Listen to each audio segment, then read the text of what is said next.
GK Priority Insurances Limited, good morning. And Bickles, good morning. What's the lady's name of Bickles again?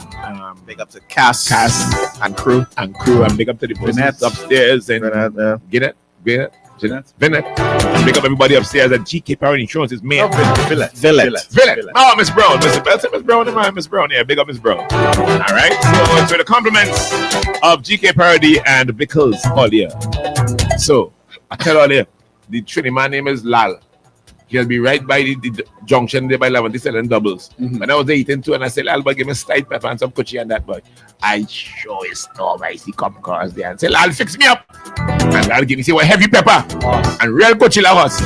I sure is storm. I say, right by 11 gap there. All right, so we're touching the story. This story that the minister, the junior minister in Trinidad broke about HTC properties being purchased by the Gonzalez family. And I think the Trini argument is different to our argument. I don't think we're so concerned about the Trini argument, about how they came to acquire them. No, our concern here should be not that of the Trinis with the house, but the more should be about where you getting this money from to make them purchases. That's our problem. And how many other purchases are going on? That's all. The house thing, let Trinis deal with that. Right. The money part, we need to. There must be. I think anybody in a high office in a land has onus to the public. Yeah, as to where and how things are paid for in your personal life, because there is always a suspicion.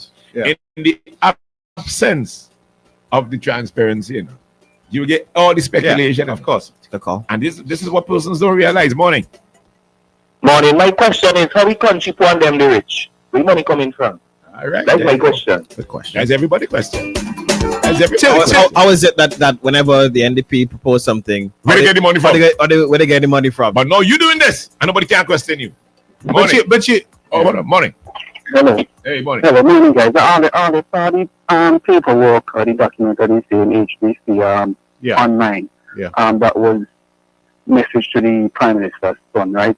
On there, if you look carefully, the address that the document was sent to, it's not even a Vincennes address, it's another address. So is that another property? Yeah, but possible. The whole thing's going on, you ain't sure. It could be anything. It could be anything. It could be anything. Are we going to get an explanation for this one? Well, you did. Yeah. But he gave it to you from the perspective of Trinidad. He went through the proper measures to get the house in Trinidad. Trinidad perspective. As we say, the Trinidad perspective is different to what we we ain't concerned about that. You can do what you want down. We ain't concerned about that. It's the money. Where has all the money gone? Money. You know, one of the problems, right, or one of the kind of traits I see, not just here, but I see it in other countries, where there's suspicion of government officials enriching themselves. There's always a rewriting of history where they go back and try and convince you that they had money before they got into power. That's a kind of well-worn kind of technique of government officials accused of essentially like of graft and things, right? Hold on, morning. Okay, so they try and convince you that before they got there, they had this money. This is old money, the money we always had. Generational money. You know what I mean? But no, if anybody knows selling a good bread van, I only market looking for a bread van. Nice. Is that be big? Lime juice. Lime juice. I just need to buy a bread van. You need the special stir. Yeah, and sell some bread. And make an app. Make an app. Right? There is a lot of effort goes into trying to convince people, trying to convince the public, and primarily their supporters. But it works. That they always had money. It works. We always had this. Yeah. We have. Remember my father had them all big truck long time. Yeah. Remember we have property in London. Yeah. We have property in Miami. We have property in New York. Or they just didn't know. Money. Look, this is see what's fraud. See what's fraud on these properties. Well, you don't know if it's fraud. I mean, remember the question with the Trinis, how they jumped the list is a Trini question. Right. That's not really our concern. Right. The only thing we should be concerned about is that if he used political if you use political office to get these funds. You know, what would you do here if you whatever influence you have? Anyway. Good morning. Look. Hello? Hello? Yeah. Yeah. So what are the annual income that was disclosed on the application? $25,000. Mm-hmm. You start with a small boat, it won't be bigger one. And you make $25,000. You make $25,000. Say that part one more time. Remember that was in 2018. Huh? You have a bigger one. And you make $25,000. That's 2018. Right? The weight can lift at 200,000. Trinidad and national. They're not nationals of Trinidad. Well, PM says PM said it's national. The citizens. PM said it's citizens because he's done by law, I tell you. With extra pepper and real kuchila, I'll see him. Again, though, the problem with the Trini nationality thing, though, is that you're constantly flipping between. It's okay to have two passports. Yeah, but no. And then it's not okay to have two passports. Yeah. Fitz and them right with that passport on the front pocket, back pocket, or whichever pocket on the plate in the morning. Morning. Hey, morning. In 2005, me and my wife then applied for HGC house in Trinidad. You got Trini? Well, yes, I'm a Trinidadian also. Okay. I left Trinidad, but my wife never get a call up to this day from HGC. Find a call and put on that Trini accent, the thick boy. Morning. I hear you. The Trini man not drop this price, just drop another 12 on him, you know. Rowley just come out and defend him and make him fall in deeper hot water. How? Uh-oh. Check it out. Rowley gave him a discount. Oh. Shop at Jack this Christmas. Sorry, shop at Rowley this Christmas. Shop at HTC. Shop at HTC this Christmas. So you see, So let me mix up the two, right? Whatever housing arrangements they had in Trinidad, that's them. Rowley can come out and say who's qualified, who isn't qualified. That's a Trini argument. That's their argument. Our concern here, the money that you're spending with the papagayo, the money you're spending, where are you getting this cash?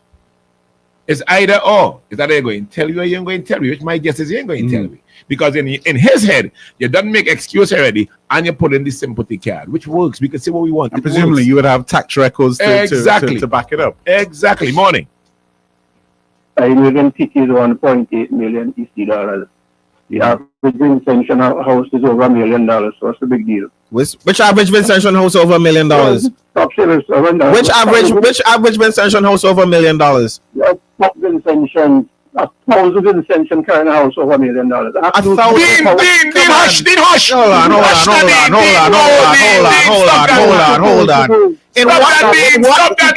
Hold on. In what Vinci are you living in? Too cool. Stop that, Dean. 5 million $1.8 million US dollars. It's small money. Them is small money. Yeah, but if you're earning $20,000, the time you pay tax, you probably take home 15. Dean, let me ask you something. Yes, buddy. The house you live in cost how much again? We live in a house. It isn't like cheap. Let me ask you this: what is the average pay in St. Vincent? What's your result? No, generally.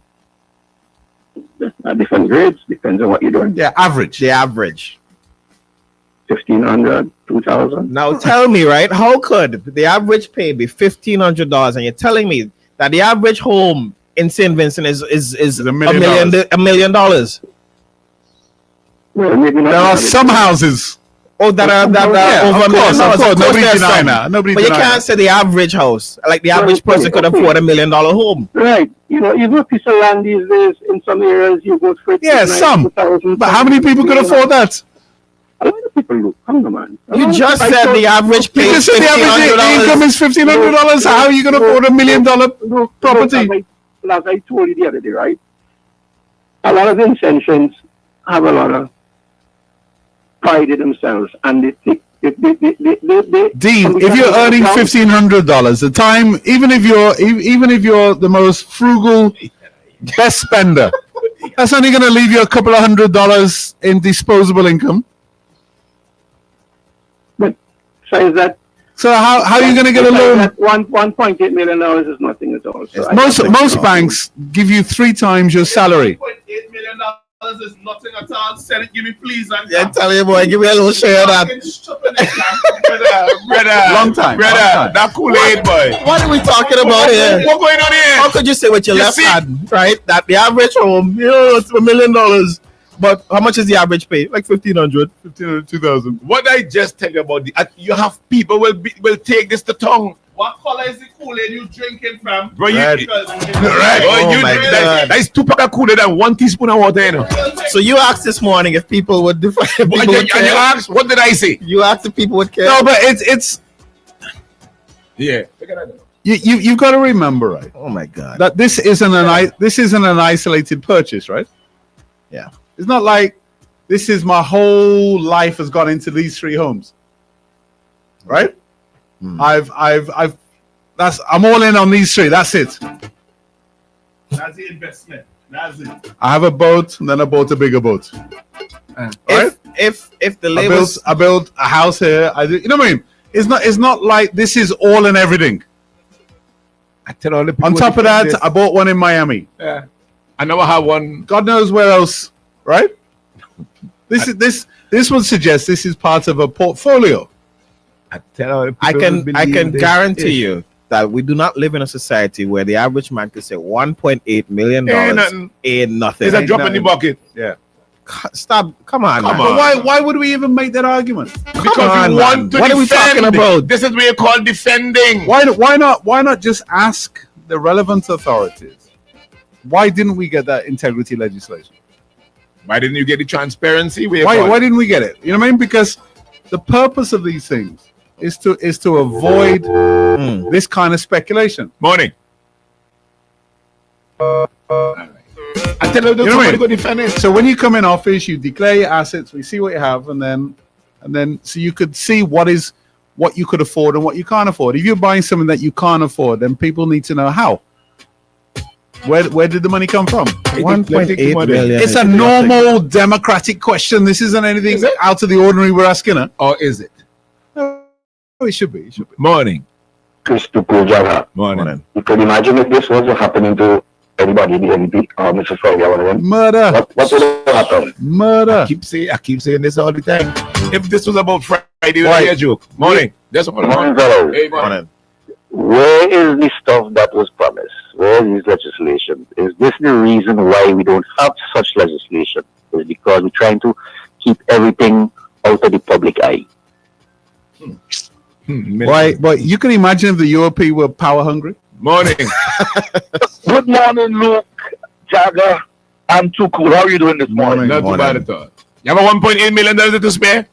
Now, I gave a port worker, right, a ride to Langley Park, where she comes from, a few weeks ago. And we got talking, we had a conversation, and I was rather interested in asking her, if she doesn't mind telling me, what do they pay you guys per month working at the port? Mm-hmm. And the young lady said to me, she gets, I think it was about $1,300. Mm-hmm. Right. She has to pay $7 to go from there to town and $7 back, so that's $14 a day. She works a 6-day week, and she has to buy lunch. That's $84 a day just in a week in transport. Right, and she has to buy lunch. When I calculated everything, Luke, So you got nothing left. she was left with $365. I say, how do you survive? How could you live on that? And you haven't even talked about paying your rent for your house, etc. Mm-hmm. So she said, Mr. Malcolm, I bring in stuff to sell, like corn curls and laundry detergent to subsidize my income. Mm-hmm. And my boyfriend, who has a very good job in Mustique, who is a butler, supports the household, me and my child. Because other than that, we could not even manage on our own to try to live any semblance of a life. That is the reality. It's rough. Yeah. Luke. It's rough. Right? And when you have to see the caller before, he's talking about that amount of money isn't anything.